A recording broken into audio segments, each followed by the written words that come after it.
শোনো, এই যে 25 টাকা সবাই পাবো, সেটা আমরা 5 ভাগে ভাগ করে নেব। তাতে হয় কি, তুমি আমি ও সবাই 5 জনে 5 টাকা করে পাবো, বুঝলে? না না, তুমি নিজেকেই ঠকাচ্ছ। যদি পাঁচ 25 টাকাকে আমরা 5 ভাগে ভাগ করি, তাহলে আমি ও সবাই 14 টাকা করে পাবো। তো তুমি তো একদম গর্দভ দেখছি। আসো, এইখানে আসো, তোমাকে বোর্ডে কষে দেখাচ্ছি।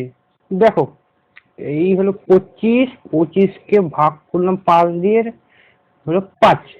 5 2 যায় না, তাহলে 5 যাবে 25-এ। 5 5 25। না না, একদিনে বুঝছি তোমার কেন বাবা পয়সা খরচ করে পড়াশোনা শিখিয়েছে।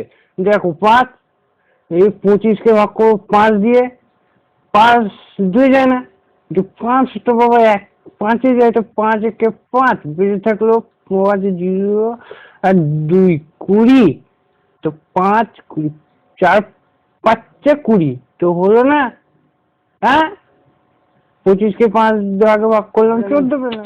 কি যে বলো না, দাও তোমাকে আরেক ভালো করে বুঝাচ্ছি। দেখো, এই হলো 5, 5 5 5-এ 25, বুঝলে? এইটুকু পড়া শিখেছো তুমি? হ্যাঁ, এত বছর ধরে পড়ালাম। হ্যাঁ, ছি। 14কে 5 দিয়ে গুণ করলাম, 4 5 20, 5 1-এ 5, 20 5 25। এই নাও তোমার না না, দেখো আমি তোমাদের দেখিয়ে দিচ্ছি। দেখো, এইবার দেখো, 5টা 14 যোগ করে আমি দেখিয়ে দিচ্ছি তোমাদের কিভাবে 25 হচ্ছে না। দেখো, ভালো করে দেখবো কিন্তু।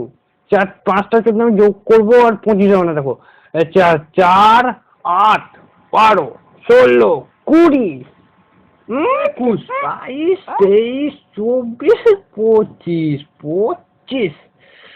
বুঝলে, বেশি পড়াশোনা করতে হয় না কেন? হ্যাঁ।